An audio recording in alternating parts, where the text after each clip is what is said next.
How are you doing today, Kris? Hey, I'm doing all right. Good to see you, Ryan. Well, talking about work, we were talking the week you closed the school. Like, talk to me about that, and then let's talk that through to like now and how this process now for 10 weeks, what has that been like? Yeah, so like the first part was just like the technical challenge of how do you take teaching and learning, which is such a personal endeavor and a face-to-face experience. How do we take that and go online right now? So we actually got that part off the ground quickly. In like 2 weeks, things were humming along. And right now, like 96% of my students are logging into Teams and participating, whether it's, in a synchronous video like this, or, a lot of the research says to go asynchronous, and like kids are logging in at like 1 in the morning and like doing 20 minutes of math. Um, but kids are fully engaging in it. But what's lost is like schools are a lot of things beyond teaching and learning, right? So the social emotional development of kids, and teaching kids how to be kind, how to be cooperative. That's a really important part of schools that is difficult to do now. Students socializing with one another. So in the middle school, that's a huge part of their development, just talking to people their own age and having conversations and building friend groups and realizing how to be a good friend and losing a friend. Those are all really important experiences that they're just not, I don't want to say they're not having, but they're not having them in the same way. And it might end up working for them, but I don't know, it feels a little off right now. So I get nervous about that. But then like additional things, schools to a lot of kids are the safest place to be in the part of their day. It's consistent, it's clean, it's warm. Kids get fed. So many of our kids have breakfast and lunch every single day at school. And that's something that's just, a known thing. Our district's done a great job of giving students access to meals across the city, which has been great. And a lot of people are taking advantage of that. But, you still worry about certain kids, certain families, just making sure that they have access to these things. And then also get nervous too about, the physical and emotional well-being of kids. Schools are probably the number one reporter and detector of like abuse or neglect. And I don't know, there's just something when you're interacting with a kid, even if they don't tell you something's wrong outright, you can feel that. And it's difficult to feel that through, a screen like this. So I just get nervous about those things in the long run. Plus, I think like there's some kids that are learning more right now. They're able to crush their, math assignments, go look up how to do something different on Khan Academy, watch YouTube videos. And some kids like are in a pretty structured environment at home. Their parents are pushing them, buying them science kits, and they're just off and running. But then there are also kids that just can't engage as fully. There's 3 kids in the house and there's one computer, right? So there's one at a time that can learn. That could be really difficult. Or mom's an essential employee and I'm the oldest one. I'm only in 6th grade, but I got to take care of my little brother and sister. So I can't start my work until mom gets back from work, but my teachers are all logged off then. So I get nervous that we call them the achievement gap is going to expand. So like the kids at the top are going to actually still move at the same rate. And the kids that were already behind are either going to regress or just not grow as quickly, just making it a further divide of where kids land. So nervous about those things and how that'll play out, especially the longer this goes. I think there's a lot that we can, consider with like project-based learning and, giving opportunities to build something even from afar. We have a really great theater program in our school, and they're right now adapting a play to do. They're going to do a Zoom play based in life in quarantine, which I think is super cool and creative. And I think just experiences like that, they're going to gain so much just outside the rote teaching and learning that we tend to think about with school. I'm trying to like picture what it looks like to like oversee a school that is digital. Like they can communicate with you, they can communicate with each other, they can jump into like classes, but what does that actually like look like? You can't walk down the hall anymore. So what's that equivalent?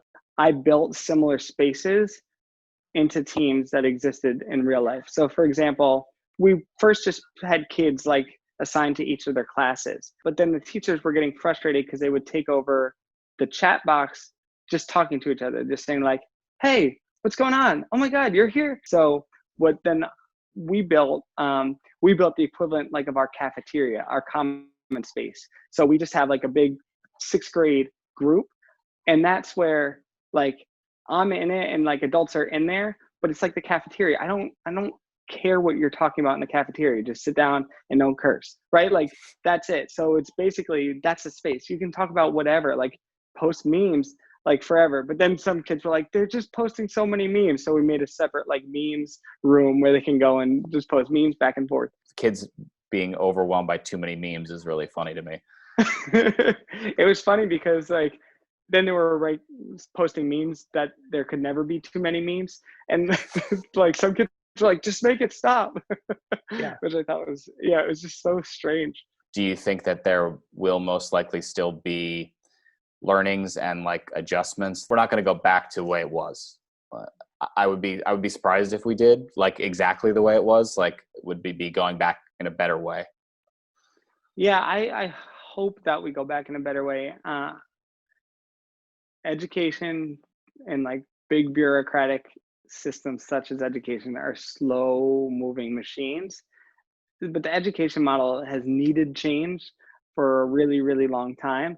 We talk often in our circles about, the tailorization of schools, and, schools are built in a factory model to train kids to go work in a factory.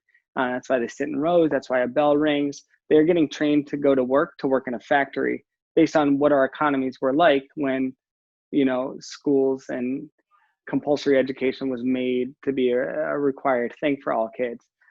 That economy doesn't exist anymore. And, the way that we do school is really inefficient in a lot of ways. Like moving kids up per grade level, like all at a set time, when we know all kids learn at different speeds and different paces, and we should capitalize on that. So I think that we can learn a lot in terms of, individualized pathways for students to move through education. You have to think about all the other things that schools do just besides, teaching kids, because that's actually the easier part to figure out in all of this. But it's all of the other things that our culture kind of relies on schools for. Would you think of like, as you were saying that, it made me just think of in a way like this pandemic is a disruptor to an industry that maybe was disruptor proof for a period of time? Do you think that this could be one of those like silver linings I think we're all looking for as a disruptor and instigator to like wider change? Public education has needed and been ripe for change for a long, long time. And now we have a chance to actually do it. And I think with all change though, and like disruption to normalcy, there's someone's going to mess up, right? And that has to be okay and an expected part of the process. The decision makers need to communicate out. I think that's a big part of it, being transparent and saying this is what we're trying to do. We're going to do it for this long and see if these 4 things change. And if they do, we're going to keep going. If not, we'll take a step back. I think those communication points are really important to build trust. You were talking about having an appetite for that. Have you noticed that with parents, with teachers? Like, what has been so far like the feedback about this like last 2 months, basically? Like, I'm sure it was a shock to start, but like, how has that feedback been from parents and students? Some kids and families are flourishing with this model. A lot aren't. Now, because we're mindful about, the equity and making sure all students have access to all things, we made the intentional decision to be pretty asynchronous. Teachers can record a video, upload it. You can watch it whenever and submit this assignment by the end of the week. And we're operating a lot like that. That puts the burden back on the student and the family to build their own schedule though, and to make that happen. And some kids and families were ready for that. Some kids and families really rely on the structure and routine that schools provide. So I think balancing that, we have some work to do. Some families, like, we built the schedule with them, but like talking to my colleagues, like, I can't imagine doing this with a kindergartner. That relies so much on the parents' involvement in all of this. Whereas on the other side, like a high schooler could be very self-sufficient. And so I think age plays into it, but the younger they are, the more support they need. But if you're, a kid that's parents are essential workers and, you have, your 12-year-old brother watching you, like, you can't expect a 12-year-old brother to set his routine and yours and do them both well. So I think that's something that we definitely need to think through. Well, Kris, thank you so much for talking to us today. I really enjoyed talking about education, DC, and kind of a little bit of everything. So thanks again for taking the time. Thanks for having me, Ryan.